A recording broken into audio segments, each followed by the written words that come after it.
Hey guys, it's Shawn with AFK Allies with another television review thing, I guess. Today I'm going to be reviewing the first episode of the new Netflix original television show entitled The Umbrella Academy. It's based on a comic book series of the same name by Gerard Way, who you might know as, I believe he was the lead vocalist in My Chemical Romance. But I'm just going to give a real quick overview of the premise of the show, and then I'm going to go into more spoiler stuff. So just the premise of the show is that in 1989, 43 women around the world gave birth simultaneously, despite none having been pregnant when the day began. These children are gifted with superpowers, and 7 of them are adopted by eccentric billionaire Sir Reginald Hargreaves. Hargreaves creates the Umbrella Academy, a superhero team using numbers to protect their secret identities. And in the present day, the siblings are all estranged and rarely see each other. And when the show begins, they have been brought together when Hargreaves has passed away, and now the plot ensues. So that's the little non-spoiler blurb I'm going to give to kind of convince you guys to go watch the show. But if you stick around any longer, I'm going to spoil the first episode. So, spoilers in 3, 2, 1. All right, getting into the first episode, Umbrella Academy, episode 1, entitled "We Only See Each Other at Weddings and Funerals." It was directed by Peter Hoare, and the teleplay was by Jeremy Slater. So, I'm going to go in with the characters real quick, give a brief explanation of who each of the characters are, and then we'll get into some more broad stuff. I'm also going to touch on what I liked about the characters in this episode as I'm explaining who they are. So, starting off with number 1, named Luther. He is played by Tom Hopper, and he lives in space and has super strength. I'm very interested to see what they do with him. They kind of like cut open his space jacket at one point, and he has this weird like skin condition on his arm. He looks kind of like Bane from the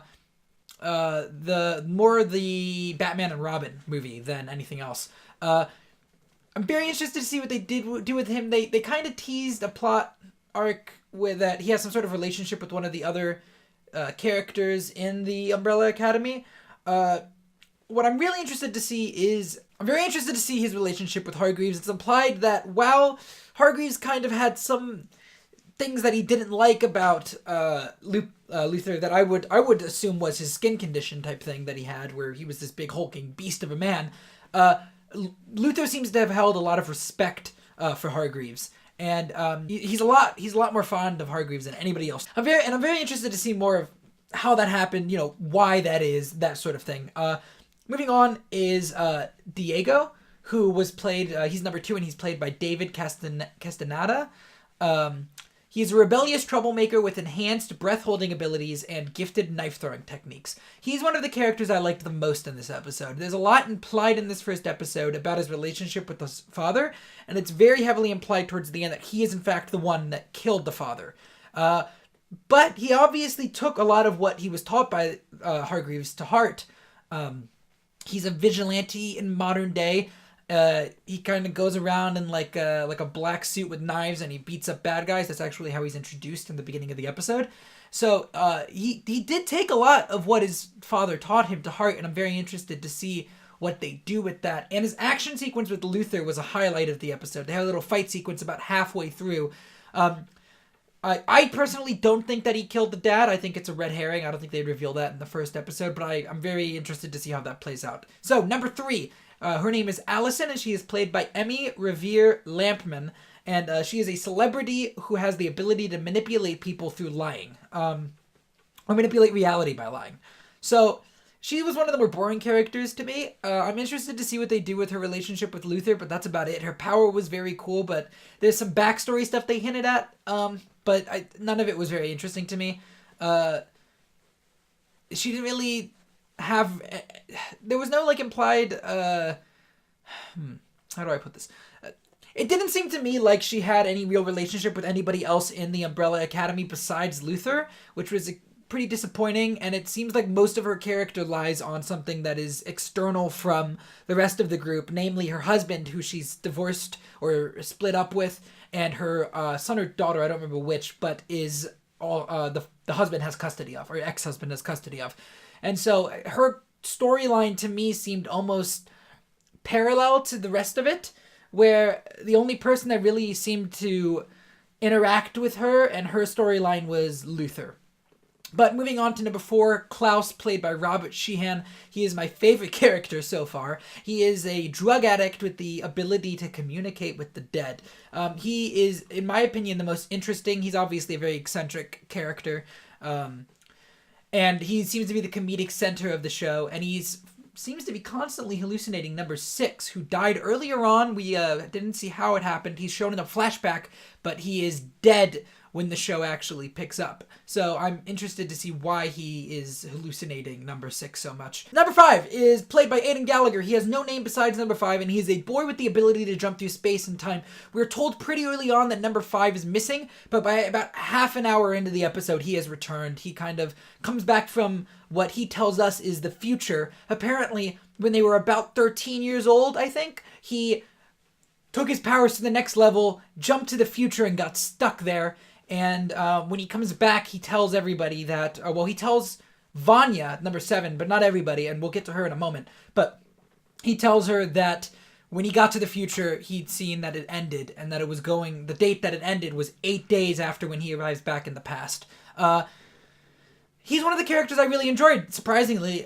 He's a younger kid. When he comes back, he's in his 13-year-old body instead. I think he's 58. I think that's how old he is, like, in the future. That's how long it was for him, is he's 58 years old, but when he comes back, he's 13. And he does a really good job Aidan Gallagher does a really good job of portraying an older man who's stuck inside the body of a young boy. He goes to this coffee shop, and he's just like, I'm a man. Like, this is what I'm a grown man. This is what I do. You know? Like I've got a lot of experience, and everybody around him is just like, this is 13-year-old boy is talking about a simpler time. I don't he's drinking coffee black. What's going on? Like, I think he did a really good job with that, and I'm very much like to see the rest of what happened to him in the future, because it's implied that he has met other people in the future. Number 7 is Vanya, played by Ellen Page, and all that I know really is that she's been constantly told that she's not special by Hargreaves. Vanya is really interesting to me because I don't believe for a second that she's not special, that she has no powers. She takes some sort of medication at one point in the episode, which I think might have something to do with suppressing powers. It could easily just be like normal medication, but I think that'd be interesting if that's the case. She to me has the most interesting relationships with the rest of her family, because at some point in the past 17, I believe, years is how long it's been since they since they kind of went their separate ways. They say that she like betrayed them by writing a book about all their lives, and I'm more than anything interested in her relationship with the father, because in all the flashbacks she's like at the right hand of the father, but she's not allowed to actually interact with the other kids and actually go do things with them. She's always with him, helping study the kids. And her relationship with number 5, as they seem to be extremely close before he disappeared. But moving on. He's listed as a main cast member, but he has a fair amount of screen time in this episode, but definitely not as much as the kids. Pogo, who is voiced by Adam Godley, and he is a chimpanzee and Reginald's closest assistant. All I have written down about Pogo is that I'm a big fan. I'm a big fan of the talking chimpanzee. Big fan.